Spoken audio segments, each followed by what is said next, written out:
സാമൂഹ്യ സുരക്ഷാ പെൻഷനും ക്ഷേമനിധി ബോർഡ് മുഖേന ലഭിക്കുന്ന പെൻഷനും 62 ലക്ഷത്തോളം വരുന്ന ആളുകൾക്കാണ് ലഭിക്കുന്നത്. ജൂൺ മാസത്തിലെ പെൻഷൻ വിതരണം നേരത്തെ തന്നെ ഉണ്ടാകുമെന്നാണ് സൂചനകൾ ഉള്ളത്. നിലമ്പൂർ ഉപതെരഞ്ഞെടുപ്പ് നടക്കുന്ന പശ്ചാത്തലത്തിലാണ് പെൻഷൻ വിതരണം നേരത്തെ ഉണ്ടാകുമെന്നുള്ള സൂചനകൾ ഉള്ളത്. ഇലക്ഷൻ കമ്മീഷൻ അംഗീകരിച്ചു കഴിയുകയാണെങ്കിൽ പെൻഷൻ വിതരണം നേരത്തെ തന്നെ ഉണ്ടാകും. ജൂൺ 19 മുമ്പായി തന്നെ ക്ഷേമ പെൻഷന്റെ വിതരണം ഉണ്ടാകുമെന്നാണ് പ്രതീക്ഷിക്കുന്നത്. മെയ് മാസത്തിലെ പെൻഷൻ വിതരണം കൃത്യമായി തന്നെ നടന്നു കഴിഞ്ഞു. ഇനി നൽകാനുള്ളത് ജൂൺ മാസത്തിലെ പെൻഷൻ വിതരണമാണ്. കൂടാതെ 2 കുടിശ്ശിക കൂടി ഇനി നൽകാനുമുണ്ട്. പെൻഷൻ തടസ്സമില്ലാതെ ലഭിക്കണമെങ്കിൽ വാർഷിക മസ്റ്ററിംഗ് ചെയ്യേണ്ടത് അത്യാവശ്യമായ ഒന്ന് തന്നെയാണ്. 2025-26 വർഷത്തെ വാർഷിക മസ്റ്ററിംഗ് ജൂൺ 25 മുതൽ ആഗസ്റ്റ് 24 വരെയാണ് ഉള്ളത്. അതിനാൽ 1600 രൂപ വീതം പെൻഷൻ ലഭിക്കുന്ന എല്ലാവരും തന്നെ ഈ വാർഷിക മസ്റ്ററിംഗ് കൃത്യമായി തന്നെ ചെയ്യണം.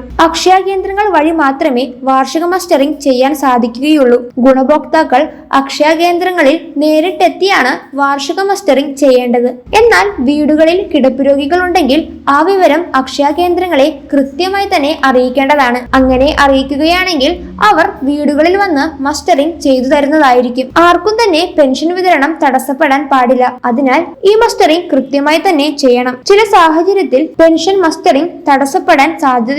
അങ്ങനെ വരികയാണെങ്കിൽ മെഡിക്കൽ ബോർഡിന്റെ സർട്ടിഫിക്കറ്റ് സമർപ്പിക്കാൻ സാധിക്കും. ലൈഫ് സർട്ടിഫിക്കറ്റ് ആണ് സമർപ്പിക്കേണ്ടത്. ഇങ്ങനെ സമർപ്പിക്കുകയാണെങ്കിൽ പെൻഷൻ വിതരണം തടസ്സമില്ലാതെ തന്നെ ലഭിക്കുന്നതുമായിരിക്കും. അതിനാൽ ഈ കാര്യങ്ങൾ കൃത്യമായി തന്നെ മനസ്സിലാക്കണം. വാർദ്ധക്യകാല പെൻഷനും വിധവാ പെൻഷൻ, കർഷക തൊഴിലാളി ആനുകൂല്യങ്ങൾ, ഭിന്നശേഷി ആനുകൂല്യങ്ങൾ, ക്ഷേമനിധി ബോർഡ് നൽകുന്ന പെൻഷൻ വാങ്ങുന്നവർ എന്നിവർ എല്ലാവരും തന്നെ ഈ മസ്റ്ററിംഗ് കൃത്യമായി തന്നെ ചെയ്യേണ്ടതാണ്. 2 മാസത്തെ കാലാവധി ഉള്ളതിനാൽ സമയമനുസരിച്ച് അക്ഷയ കേന്ദ്രങ്ങളിൽ പോയി മസ്റ്ററിംഗ് ചെയ്താൽ മതിയാകും. മസ്റ്ററിംഗ് കൃത്യമായി തന്നെ പൂർത്തീകരിച്ചു കഴിയുമ്പോൾ ഒരു പ്രിന്റ് ലഭിക്കുന്നതാണ്. ആ പ്രിന്റ് കൃത്യമായി തന്നെ സൂക്ഷിച്ചു വയ്ക്കണം. കൂടാതെ ചില സാഹചര്യങ്ങളാൽ വേറെ ജില്ലകളിൽ കഴിയുന്ന ഗുണഭോക്താക്കൾ പഞ്ചായത്തിന് കീഴിലുള്ള അക്ഷയ കേന്ദ്രങ്ങളിൽ തന്നെ മസ്റ്ററിംഗ് ചെയ്യണമെന്നുള്ള യാതൊരു നിർബന്ധവുമില്ല. അതിനാൽ അടുത്തുള്ള അക്ഷയ കേന്ദ്രങ്ങൾ സന്ദർശിച്ചു കഴിഞ്ഞാൽ മസ്റ്ററിംഗ് കൃത്യമായി തന്നെ ചെയ്യാൻ സാധിക്കുന്നതുമാണ്. അങ്ങനെ ചെയ്യുകയാണെങ്കിൽ തടസ്സമില്ലാതെ തന്നെ പെൻഷൻ ലഭിക്കുന്നതുമായിരിക്കും. കൂടാതെ മസ്റ്ററിംഗ് ചെയ്യുമ്പോൾ